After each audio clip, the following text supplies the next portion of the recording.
Welcome everyone to Logic and Reason, where we discuss topics that impact society while seeking to understand the logic and reason behind our actions. We record this show live, so if your attention span is as long as a carpenter caterpillar or one of those carpenter ants, maybe the show is not for you. But if this interests you, we invite you to softly caress that like button and to go to work on that subscribe. Um, Today we're going to actually be discussing the American kidnapping incident that happened in Mexico that occurred recently. But before we do that, we want to mention that we saw the input that you guys put down on the poll that we sent out last week on which topics you want us to cover, and the Ja Morant story received the most votes. So we do want to touch on that first. So, oh, I didn't go to the push and live subscribe. Like I said, the show's live. So what do we have for Ja Morant? I think he's a young adult that's just misguided, playing NBA and having the time of his life. I think it's unfortunate that someone so talented playing professional sports is now constantly in the news for guns and partying in strip clubs. And it really takes away the focus from the fact that he's, in the past, must have worked extremely hard to make it to the NBA.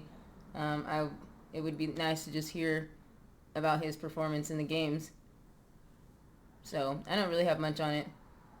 Yeah, I think part of the issue that we had when we first were looking into the story is it just kind of just there's not really much to say that hasn't already been said at this point, right? It seems like he's a guy who is from the hood, doing hood stuff, right? You're a professional player. You know you're not supposed to bring guns to certain facilities. Trying to be hard for what reason? You know, you're a professional basketball player. Like, you made it out. You don't need to be doing these things. I didn't know anything about the strip club shot, which, you know, a lot of basketball players do strip clubs. So I don't really have anything to say on that. It looks like he's having a good time. Or, you know, I don't know if I would have food next to ass, but hey, to each his own. This was the shot in question as far as him, you know, showing his gun and stuff like that. But you know, there's not really much else to say on this. So you know, we did want to respect the fact that you guys, you know, wanted us to talk about it, but we weren't really that interested. Yeah. You know, so thanks y'all for voting. Please vote again. And I think it's time to go to the next story. All right. So the main event here. There's been a lot of activity with Mexico as it relates to people either getting kidnapped or ransomed. I know recently it's gotten a lot of news, and so we wanted to take this more recent case as a case study to kind of dive a little bit deeper into some of these things. We've gone to Mexico several times. You know, the cartel is a presence. The more dangerous part of Mexico, at least as it relates to the U.S., is the border. That's where a lot of activity kind of happens, whether it be cartel activity or refugee activity. If you're going to the Yucatan, that's typically where Cancun, Tulum, Playa del Carmen, those areas are typically fine. The cartel are you know, heavily in those areas, but they own the resorts. So it's like they want you to be safe. They want you to spend money. And so you'll notice guards all over the place. I personally haven't had any issues with them. But, you know, this is an interesting case. So let's dive into it real quick. All right, so what actually happened? So there was a group of friends from Myrtle Beach. Shout outs to Myrtle Beach, South Carolina. Latavia Washington Mcgee, her friend Cheryl Orange, her cousin Shahid Woolard, and their friends Eric Williams and Zindell Brown. They eventually get to the border around 9:18 on that Friday, March 3rd. And this is where the story for me gets interesting, right? When you originally saw news articles about this, we didn't even know Cheryl existed. No, we kept seeing that there was a group of four. Group of four. So that part was very interesting. She said that the reason why she didn't continue with them to cross the border is because she didn't have her ID. And what I'm thinking when I heard her say that was like, oh, okay. So did Latavia call up her friend and say, hey, girl, you should come with me to get this tummy tuck and, for support. And you're probably like, yeah, cool, whatever. Where is it? Oh, it's in Texas. Near Texas, and Texas, yeah. Let's just drive to Texas. Because how do you not know you need a passport if you're leaving the country? Please in the comment section, please tell me that is a known thing, right? That people do know that they need a passport to leave the country. I think so. Right, to give her some credit, I'm hoping she knows this, meaning maybe she must have gotten bamboozled, right? She was told one thing in the beginning of this road trip, and then all of a sudden when they reached the border, she's like, wait, why are we going into Mexico? What do we need to do in Mexico? So maybe she didn't know that, this tummy tuck was supposed to be done in Mexico. Yeah. Well, she mentioned they had a hotel in Brownsville, so maybe in Texas. So maybe they had a hotel there and in Mexico, but they only let her know about the first stop. Who knows? Who knows? So they eventually crossed into Matamoros, which is basically the border city. If you guys know anything about different cities around the Texas border, a lot of these cities are literally sandwiched next to a U.S. city. So Brownsville happens to be the U.S. city on the U.S. side of the border, and Matamoros is on the Mexican side. So they get lost. They're struggling trying to figure out where the doctor's office is, and they're trying to ask for directions. It's one of those things like we've experienced too, right? If you don't get your cell phone plan taken care of before you go, you're going to have some problems with signal, right? Because it's a whole different thing. So I can see that. And this is where things get crazy. So another vehicle collides with the group's van, and then all of a sudden the gunman starts just throwing out shells, right? Rat-a-tat-tat-tat. So CNN said that Latavia was shoved into the bed of a white pickup truck by a group of armed men, and they began to drag the other two other limp bodies in the truck. I'm thinking at this point, I think someone said that they mistake the group as Haitian drug smugglers. I don't know anything about Haitian activity in Mexico, so that's very interesting. But that's what some people have said. Who knows? Over the next couple of days, the groups were moved around. That typically is what happens whenever someone gets kidnapped, is they usually move them around so people don't know where they are. Eventually, the Mexican authorities and U.S. officials who were working together were able to locate the survivors, but there were only two, right? So you went into Mexico with 4, you came out with 2, you happened to be one of the survivors, and the other one was Eric Williams. And so here's a little clip here. 2 of 4 missing Americans are back in the United States and receiving medical treatment in Texas after being kidnapped in Mexico, after what a U.S. official tells CNN was a case of mistaken identity. Right. So, some things to kind of point out. So the first thing I saw was Latavia was uninjured. So if I'm trying to figure out what happened here, besides just the actual ambush itself, the guys must have gotten out of the car and tried to do something about it, right? Eric Williams got shot 3 times in the leg. So all the dudes in this story got, right? 2 of them actually died. The other one got shot 3 times. Cheryl, who was still in Texas at this time, was traumatized, probably because she didn't even know what was even happening, and so... Yeah, they weren't able to check in back with her. Right. So the cousin, Willard, and the friends in Dell were the ones that passed. What was really weird, I guess not weird because I guess it happens, but interesting would be the word I'm looking for, is the golf cartel, issues an apology letter saying the golf cartel, the Scorpion Group, strongly condemns the events on that Friday. The letter continues referring to the division of the cartel, and for this reason we decided to hand over those directly involved and responsible for the acts, who at this time acted under their own determination and indiscipline against the rules in which the golf cartel always operates. So this is where I was saying, allegedly they thought that they were some Haitian people who were trying to smuggle drugs and stuff. And like I said, to me that doesn't make any sense. If I know anything about border relations, if Haitians were involved with drug smuggling, it would make a little bit more sense for them to be involved with Florida, because Haiti is closer to Florida and there's already a big population of Haitian people in the state of Florida, not necessarily in Texas. That is not a huge Haitian population in Texas.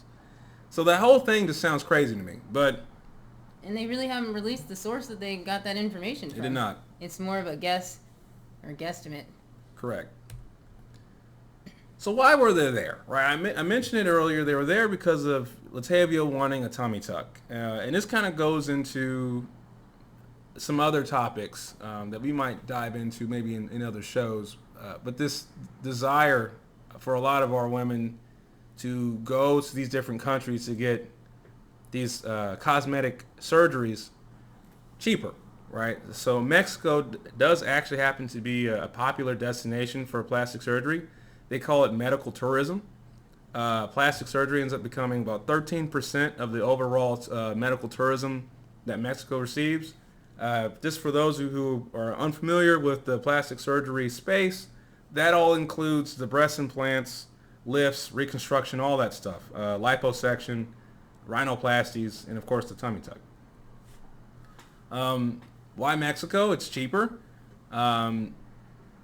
You can get it for $5,000. This is just from Tijuana. So I don't know what the prices for Matamoros is, but you can get it for $5,000. U.S. typically you can get that same tummy tuck for $6,000. What's the discrepancy in price? Well, there's a cheaper cost of living in Mexico, but also, in a more alarming thing, is the fact that surgeons in Mexico are not required to take on medical malpractice insurance, unlike the American counterparts. So what that means is typically these surgeons, doctors, whoever, are not getting sued. So if they happen to do a botched job, you start getting cut up and you're bleeding all over the place because of some operation you did, you don't have any legal recourse. In the U.S., if that happens here, you're a surgeon does a horrible job, you can, talk to a law firm and get representation and sue that person for doing a bad job and causing more medical issues than need be, right? But if you do that stuff in Mexico or any other place for that matter that's, inside the Caribbean or in the medical tourism space, you're at risk of if something happens and, you just take a L. So, at that rate, it's like, is the cheaper price really worth it? You do get what you pay for. So just to kind of give people a better idea of, again, where Matamoros is, it's right on the border. We're not talking about we're deep in Mexico. I mean, literally, this is just a couple miles away from South Padre. And South Padre is a very popular spot, at least for Texans, because that's where the water looks nice. Texas isn't really known for coastal beaches, but South Padre is really the main spot within the state of Texas. So we're not talking about a rural area. It's a valley, but it's not a rural area. So all this stuff happened inside an urban-ish, metro-ish location, right? It's a city, right? They're not in the middle of the desert. No, I mean, their friend Cheryl was waiting for them. She said, I think they were just going to go across and check in or something and find out where the place was and then give her a call in 15 minutes. So that couldn't have been that much of a distance. They're just crossing over in 15 minutes to give her a call. Right. The other interesting thing about this city, too, is we just did a quick little Google search, and we noticed that right along that border are all these clinics, all these little red or pinkish little dots that you see on the screen. Those are all clinics. So it's very interesting how it's like they know what their bread and butter is. And again, there's pharmacies, there's the dental offices, whatever it is that you need. A lot of people go over there, again, for medical tourism. So yeah, and I like how people kept saying it was medical tourism. I mean, it is medical tourism, but the news reports initially said, oh, she had a medical procedure and everything. So you could get the impression of some of the other procedures you were talking about with dental implants or dental things you had to do, or something else that was medically urgent. So, I don't know. I don't think the tummy tuck is something that's urgent or needed or required, but I guess we'll touch on that a little bit more. And then that kind of goes into kind of our final questions. It's because I know one of the comments that we saw in some of the videos featuring the story is, we need protection. And I was like, she rolled up in there with 3 dudes. Yes. Right? Now, the real protection, in my personal opinion here, is the cousin should have been the one to tell her, this really sounds like a bad idea and I can't co-sign this. Like, that's, to me, when you're given counsel, that is protection. Now, I don't know what the relationship was like. I don't know what kind of person she is. She's one of those people who, if a guy tells her something, even if that guy, is a close relative that has her best interest at heart, he doesn't know what he's talking about. I'm going to do what I want to do because I want to do what I want to do. If she's one of those types of people, then maybe that would have had zero effect and this outcome would have been, I guess, similar, but at least we didn't have 2 people dead. I don't know. It's an unfortunate circumstance that really the men of this situation should have said no. They should have said no about going over there. And how am I supposed to protect you if you don't listen to me? When I assess the situation, I say we shouldn't go there and you still want to go anyway. Yeah. So, and they have wives. Or one of them has a wife, the other one had a fiance. Yeah, absolutely. And so, yep. It's not to place responsibility on too many different people, but I can't see a situation where the wives and the wife or the fiance would be comfortable with any of them taking the cousin or friend over to go do her tummy tuck because it's so important to her. Where's her husband? That's a good point.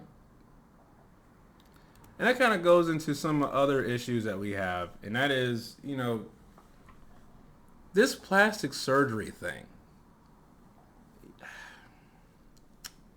Like, I remember a story that I read last year where there was a whole line of women coming from the DR that received, BBL surgeries, and they're all in these wheelchairs with their butts bleeding out of the whatever orifice. And it's like, we don't need to do stuff like this. Like, it's not, I don't know if this is an issue of social media or the fact that the people that they're following are all wearing, fake stuff. They all have fake bodies, fake tops, fake bottoms, fake face, fake hair. Everything's fake. And so they're just like, if I'm going to look attractive to, I don't know who they're trying to look attractive to, because guys have never said we wanted these things.